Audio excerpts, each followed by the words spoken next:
আসসালামু আলাইকুম। আ আপনারা জানেন ইনকিলাব মঞ্চের মুখপাত্র শহীদ ওসমান হাদি আমাদের মাঝে নেই। এটা আসলে আজকের খবর না। যখন ১ম এই ঘটনাটা ঘটেছিল এটা ঢাকা মেডিকেলে যখন অপারেশনটা হয় সেখানে অপারেশনে থাকা এক ডাক্তারের সাথে কথা হয়েছিল। তিনি যেটা বলেছিলেন যে এটা আসলে মানে বাঁচার সম্ভাবনা একেবারে নেই বললেই চলে। তারপরেও মূলত তারা ইউনাইটেড হসপিটাল এই এভারকেয়ার হসপিটালে যেটা নিয়ে গিয়েছিল একটা বেটার লাইফ সাপোর্ট দেওয়ার জন্য। এর বাইরে কোনো কিছু না। তো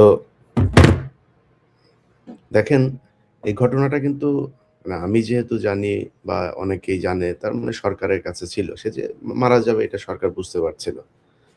তারপরেও তার যে খুনি, সেই খুনিকে বাঁচানোর জন্য সরকারের গোয়েন্দা সংস্থা, বিশেষ করে ডিজিএফআই এর কয়েকজন কর্মকর্তা, তারপরে ওর নাম কি? সেলিম আজাদ, ডিএমআই এরা বৈঠক করে এই খুনের আগে তারা বৈঠক করে খুনিকে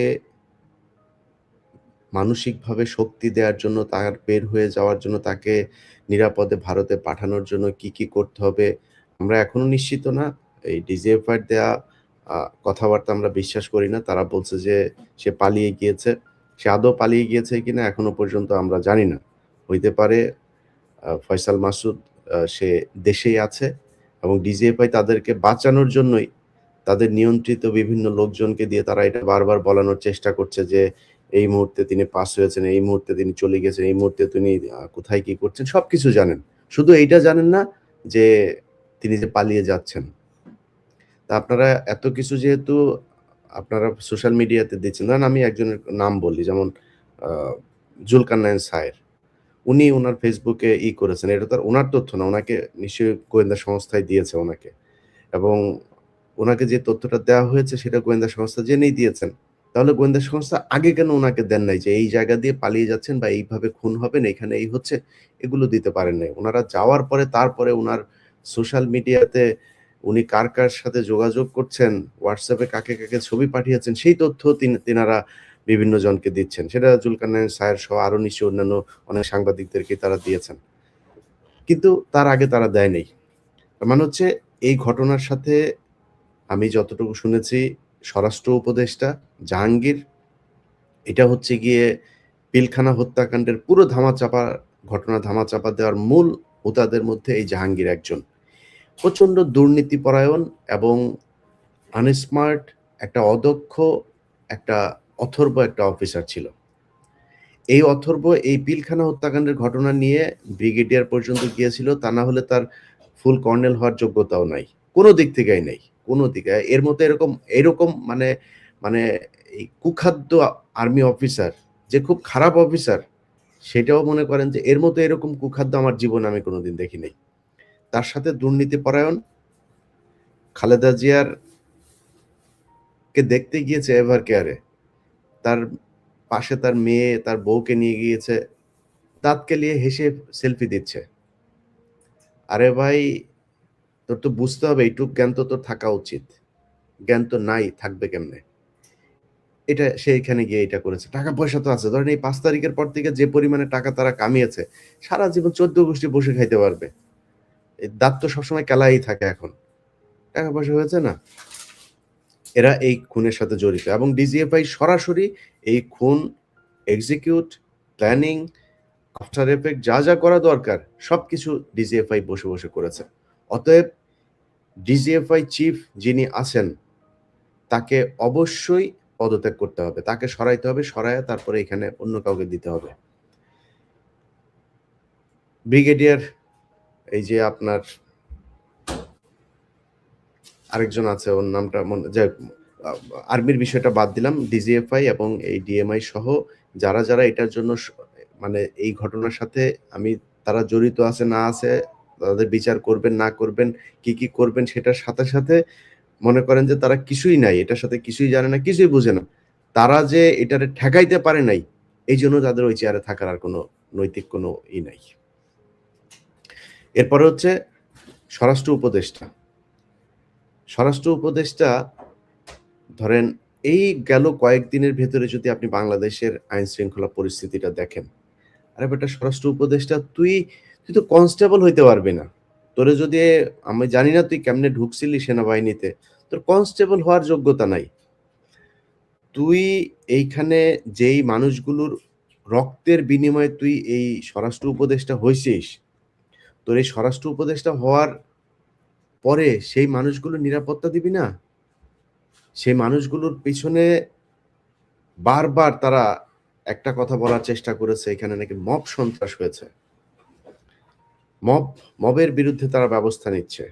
মব করতে দেওয়া যাবে না। তোর মারে আকাম করছে খানকির ছেলে। তুই এইখানে আসছিস মব মারাইতে? এই দেশে যদি নাকি এই যৌক্তিক দাবি করা যদি নাকি মব হয়, তাহলে শেখ হাসিনাকে সরাইলি কি দিয়া? নির্বাচন দিয়ে সরাইছিলি? সেনাবাহিনীর কু করে সরাইছিলি? এই জনগণ গিয়ে তারপরে শেখ হাসিনাকে গণভবন থেকে বের করেছে। তাহলে সেটা মব। তুই যে আজকে এই পদে বসছিস, এখানে তো স্বরাষ্ট্রমন্ত্রী ছিল, সংসদে নির্বাচিত স্বরাষ্ট্রমন্ত্রী ছিল। তো সংসদে নির্বাচিত এমপি হয়ে তারপরে সে মন্ত্রী হইল। তুই কোন জায়গায় এমপি হয়েছিলি? আসিফ নজরুল এ প্রথম আলোর সুশীল গিরি সেজে তারপরে প্রথম আলোর হয়ে কাজ করে। প্রথম আলোর যা বয়ান সে তাহাই বাংলাদেশে বাস্তবায়ন করতে চায়। এই শুয়োরের বাচ্চা গতকালকে পোস্ট করেছে সে নাকি জামিনের ব্যাপারে কিছুই জানে না, এটার সাথে আইন মন্ত্রণালয়ের কোনো সম্পর্ক নাই। শুয়োরের বাচ্চা, তুই যা করছিস, তুই যে জাউরামি এই গত 1.5 বছরে করছিস, আল্লাহ যদি বাঁচায় রাখে, তোর অপমান অপদস্থ এই সরকারটা শেষ হওয়ার পরের দিন থেকে শুরু হবে। আসিফ নজরুল যেখানে যাবে ওইখানে জুতা খাবি, ডিম খাবি, এটা তোর কপালের সাথে একদম ওতপ্রোতভাবে জড়িয়ে আছে। এখন এটা হবে, হইতেই হবে। এখন আসিফ নজরুল কালকে পোস্ট করেছে সে নাকি কিছুই জানে না, এটার ব্যাপারে আইন মন্ত্রণালয়ের কোনো কিছুই নেই। আচ্ছা, এটা আপনার যখন কিনা 5 আগস্ট হয়, 5 আগস্টের পরে আপনাকে নামটা বলছি বিচারপতির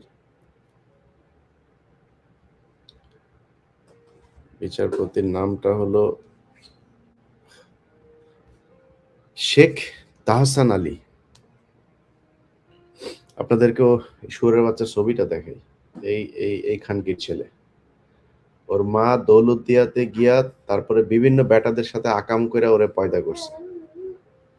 এটা একটা আরেকটা জাউরা আছে, ওই যে কয়সর কামাল, ওই শুয়োরের বাচ্চা গত 15 বছরে একবার ধরা খাইছিল শাহবাগে, সেটাও এক মাগি নিয়ে, গাড়ির মধ্যে এক মাগিরে নিয়ে লাগাইতে গিয়া পুলিশ তারে ধরছিল। এরপরে মুসলেখা দিয়ে তারপরে বের হয়েছে, সেটারই সে বলেছে তাকে নাকি সরকার ধরেছে। এবং এই মোটামুটি মানে আমি জানি না, তারেক রহমানের অনেক কিছু আমার খুব ভালো লাগে, কিন্তু তারেক রহমানের আশপাশে সব মাদারচোদ, ওইখানে সব মাদারচোদ তারেক রহমানের আশপাশে। কেমনে যায়? ওই যে আরেকটা আছে ওয়াহিদুজ্জামান অ্যাপোলো, এখানকার ছেলেরা সব কটা শুয়োরের বাচ্চা।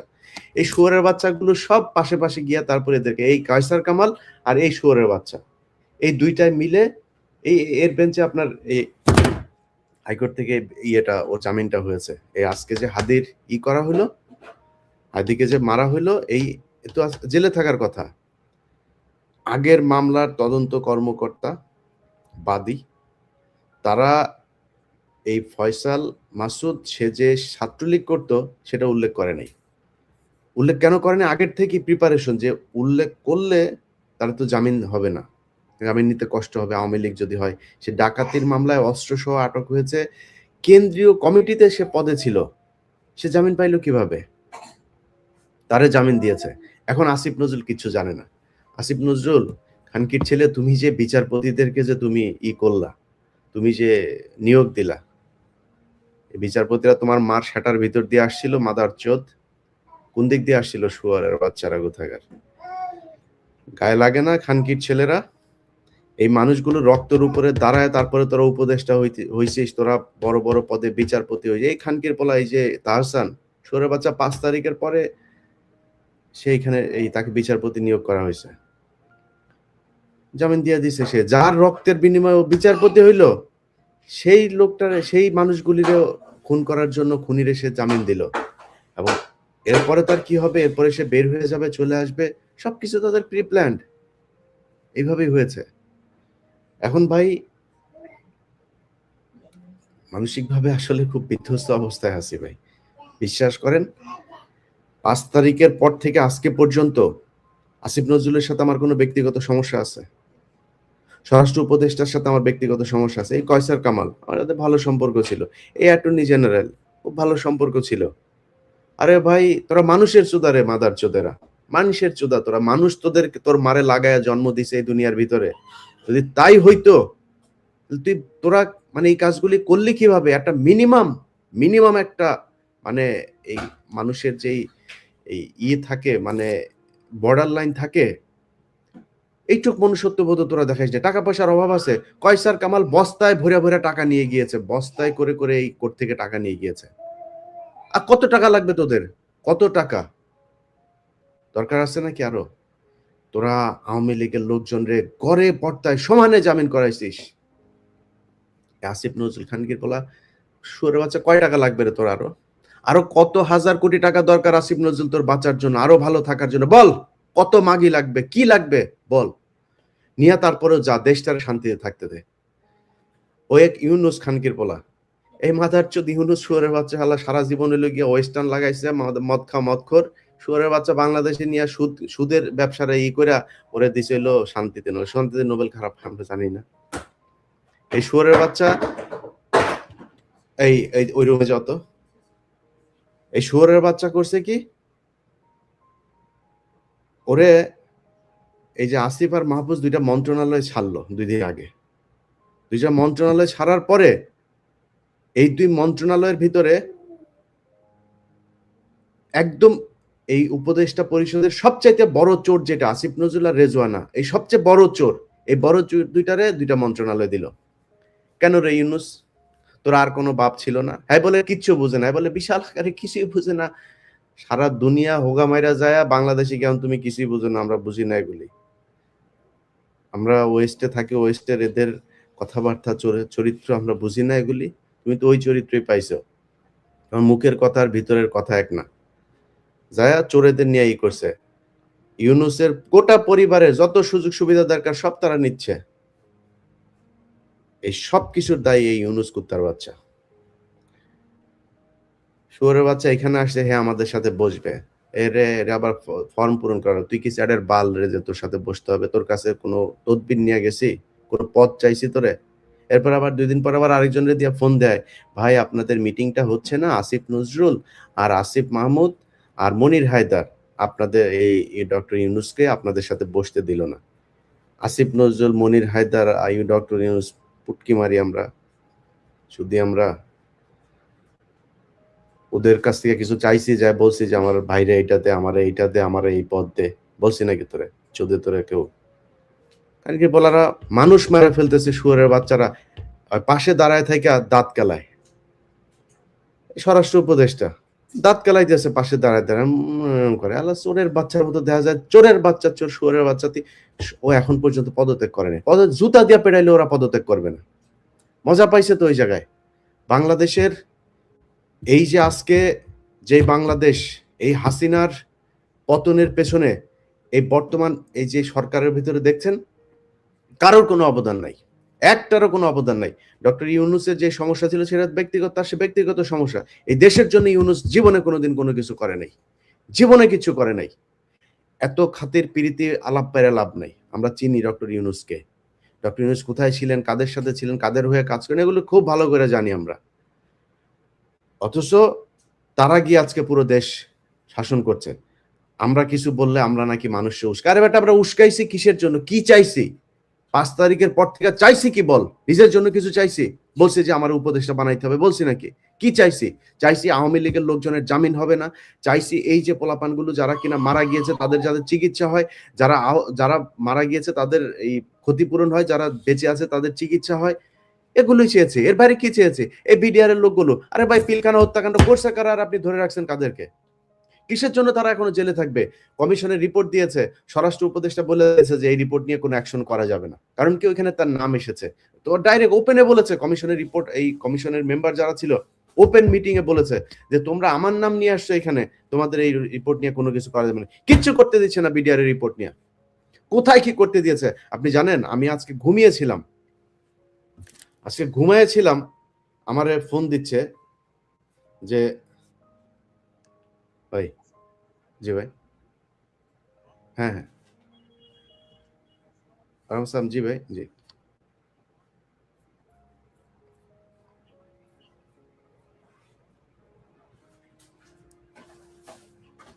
যা দরকার ভাই যা লাগে করা হবে। যেইটা দরকার হয় সেটা করা হবে। যা লাগে। যা দরকার হয় করা হবে ভাই দেন আমারে জাস্ট নাম্বার দিয়ে দেন। নাম্বার দিয়ে দেন।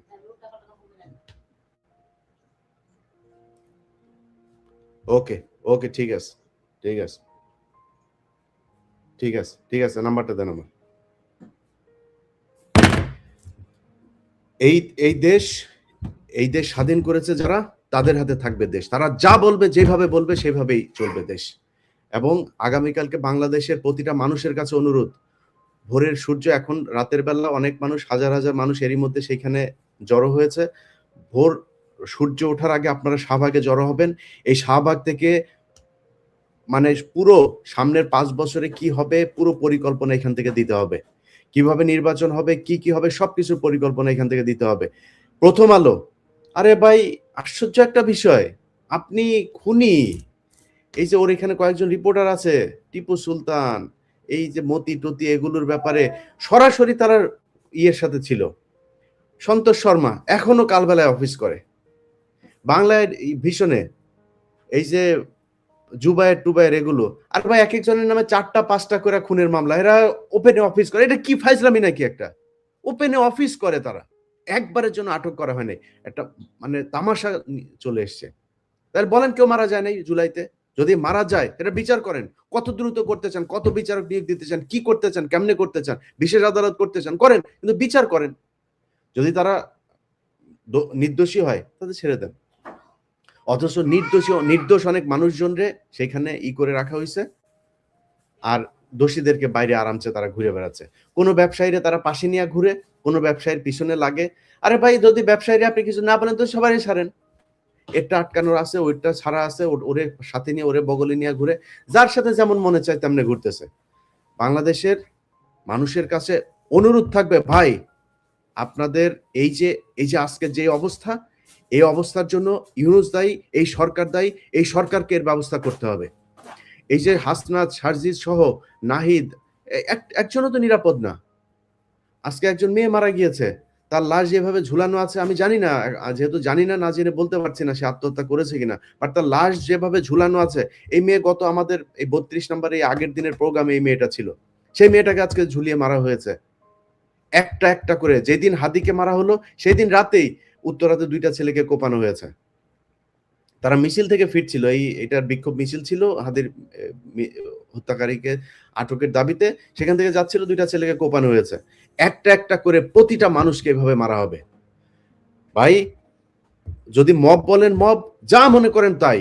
ভাই আপনার আশপাশে যেসব আওয়ামী লীগের লোকজন আছে, সরকার যেহেতু বিচার করবে না, যে আওয়ামী লীগের লোক যাদেরকে পুলিশ ধরছে না, আপনি কনফার্ম যে সে আওয়ামী লীগ ছিল। যদি বাঁচতে চান, ওদেরকে যা করার সেটা করতে হবে। এই আওয়ামী লীগের যারা জামিনে আছে, ওদের যারা আপনার বাড়ির আশপাশে আছে, যাদের বাড়িঘর আছে, যেখানে যা করা দরকার সেটা করতে হবে।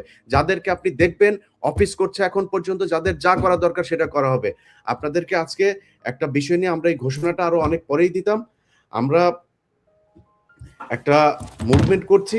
এই মুভমেন্টে বাংলাদেশের অনেক পরিচিত মুখ, যারা দেশপ্রেমিক, যারা এই গত ১৫ বছর নির্যাতনের শিকার হয়েছে, তাদেরকে নিয়ে আ এই বাংলাদেশ আজাদী মুভমেন্ট। তো এই বাংলাদেশ আজাদী মুভমেন্টের একটা কমিটিও তৈরি করা হয়েছে, একটা কনস্টিটিউশনও করা হয়েছে। এটার মূল যে কারণে করা হলো সেটা হচ্ছে যে হাদি মারা যাওয়ার যেই মানে গুলিবিদ্ধ হওয়ার যে ঘটনা, সেই ঘটনার পরেই আমরা মনে করলাম না এইভাবে মরতে দেওয়া যাবে না। একটা প্ল্যাটফর্ম থাকতে হবে যেখানে সবার অভিভাবক থাকবে সেখানে। তারা কিছু, কিছু জায়গায় আমরা কোনো পলিটিক্যাল কে নির্বাচনে আসবে, কে নির্বাচনে যাবে, কেমনে নির্বাচন হবে এগুলো নিয়ে আমাদের কোনো মাথা ব্যথা নেই। কিন্তু ভারতের ব্যাপারে এই ভারত শুরু থেকে আজকে পর্যন্ত আমাদের এই দেশের পেছনে ছিল। আমাদের সবসময় আমাদের দেশে অশান্তি তৈরি করে রাখা, আমাদের দেশপ্রেমিকদেরকে হত্যা করা, সব জায়গায় ভারত ছিল। অতএব এই ভারতের ব্যাপারে আমরা এক থাকবো এবং ভারতের ব্যাপারে বিভিন্ন সিদ্ধান্ত এই বাংলাদেশ আজাদী মুভমেন্ট আপনাদের সামনে নিয়ে আসবে এবং তাদের এখানে যারা যারা আছে তাদের নামগুলো আপনারা জানতে পারবেন।